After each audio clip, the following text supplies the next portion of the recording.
Genshin Impact, who here likes Genshin? We do! We like Genshin, we like Genshin, we like Welcome everyone, I'm almost AR58. Well, I'm glad you asked because I happened to play this game on the first day of release. As a fellow day one player who happened to play this game for 362 days, Stockholm Syndrome is actually kind of nice. Let's cut to the chase. You want to know what a pro Genshin account looks like? I'm going to show you what a pro Genshin account looks like.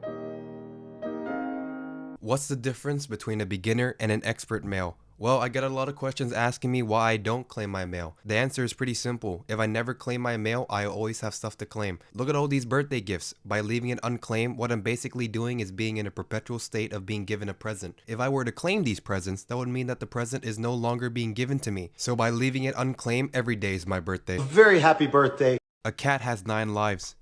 I have 9 5-stars in my account. I'm a cat. Out of all the standard 5-star characters, I have 4 out of 5. Ka-ching! I'll be ka-ching myself not playing her. Mona? Don't have her. Diluc? This guy was pretty good at the start, but now he's just somebody that I used to know. Jeanne? Probably my favorite character out of all the standard banners because she has a pizza passive.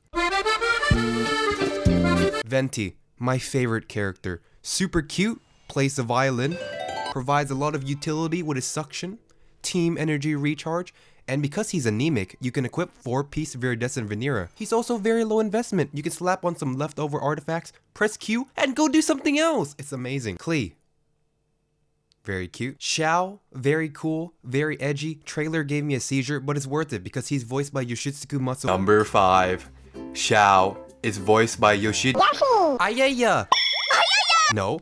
Ayaka? Her charge attack is probably my favorite in the game. It's super satisfying. It does a shit ton of damage. Permafreeze is kind of broken. Blizzard Strayer and Cryo Resonance gives you like a billion crit rate, so artifact building is easy. Combine your ultimate with Venti and you get a blender. Now, originally, I was planning to skip Raiden for Yai, but then I realized that Yai, according to my sources, will be coming in about 10 years, so I went ahead and pulled for Raiden instead because perma-ulting off cooldown, it's pretty fun. 4-star characters. My first ever 4-star was Chongyun, followed by Razor. I benched the starter team and Traveler as fast as possible because I think they're boring. The team I used from AR7 to around 45 was Barbara, Chongyun, Razor, and Venti. Do not pair Chongyun with Razor. The more I started playing, the more 4-stars I got, and I reached a point where I had all the 4-star characters in the game. And then Rosaria came out. So I had to get Rosaria for the collection. I don't have a Rosaria. If the new 4-star is on a banner where I don't want to get the 5-star, I don't care about the new 4-stars. Why? Because I'm not gonna get them. What's the point in being excited about Bowling Ball Gaming or Thomas the Tank Engine when I won't be pulling for them anyway because I'm saving my 5-star pity for another character. Now, you could go balls to the walls and risk pulling the 5 to get the new 4, but if you mess up and the wish turns gold, hey, you can't complain. I like playing it safe because at the end of the day, it's a gacha game. Unless you're some oil prince, you can't get all the characters you want. Speaking of gacha games, how much have I spent as a day one gamer? So, I buy Welkin and the Battle Pass every month, and the game has been out for like a year. So it's like $23 a month times 12, which is $276. Do I regret spending that much? Not really. I don't buy Genesis crystals because that's a scam. The reason why the bonus is missing for the first one is because someone gifted me on stream. I didn't even know you can give people crystals, but hey, that's a thing. If you're considering spending money on this game, no. But if you do, Welkin is definitely the best value. Battle Pass is kind of I like the resources it gives, but it depends on your budget. Genesis is daylight robbery in it. Look at this shit. 160 Aussie bucks. What are these prices? If you guys ever want a shit ton of primos, just be a content creator and join their program. I do respect free-to-play gamers who manage to play Genshin like this for a year. I swear you guys are either casual gamers or addicted to pain from barely having any resources. Weapon review! 5 5-star weapons. 2 from the standard and 3 from the weapon banner. Now, why do I pull on the weapon banner? To be honest, it's just for the content. 5-star weapons make your life so much easier, but I want to reach a point where I could full clear any content in the game with just 4-star characters and weapons.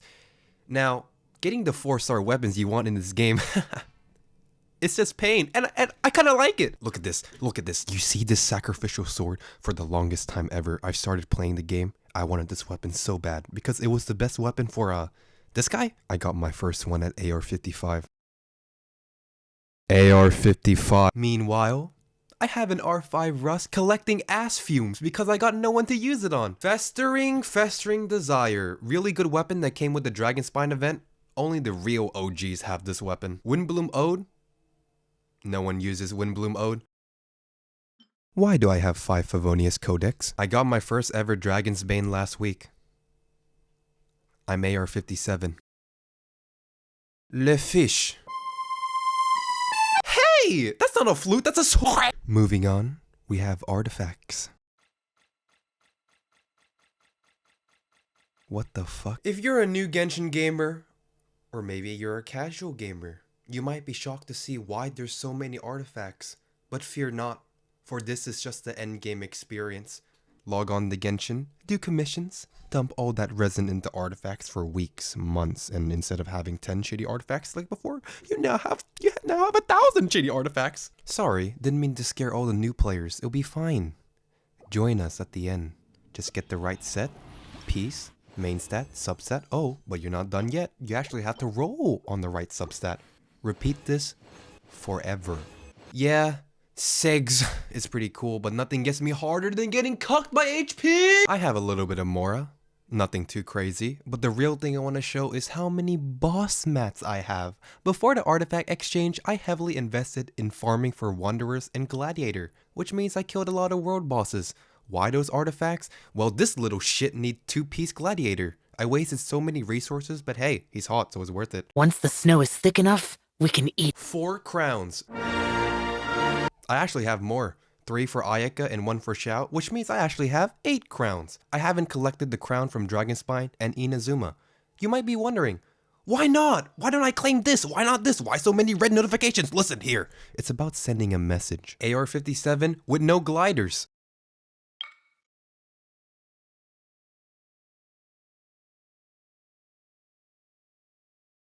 I think food is for the weak. Aside from eating an egg to revive, I've never ate to heal or use food buffs. Psst. Hey you! Wanna see my meat? My favorite gadget in this tab is probably the lyre.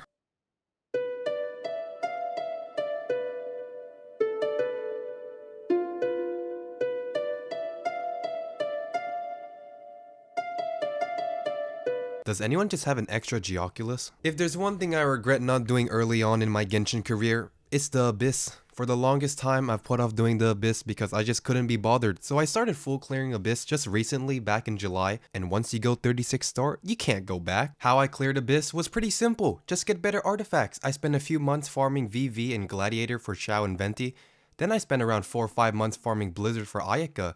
And as of right now, every day I wake up and dump all my resin into Emblem Domain for my Ball, Shengling, and Beidou. I can't feel my legs anymore. Team comps are really important. You can't just slap a bunch of 5 stars and pray that they will out-gacha the enemy. I mean, maybe you could, but artifacts are really important, you know? So I just spam artifact domains until I get good artifacts, which might take 10 years. It's understandable why a lot of people don't do Abyss. The whole Abyss meta right now is just a bunch of annoying shit made to stall you as much as possible. Enemies are tankier. Stupid ass samurais that heal when one of their bros die. Some floors have you bouncing around like ping pong, mosquitoes. This thing is the worst creation to ever exist. Magu Kenkus, corrosion. Yeah.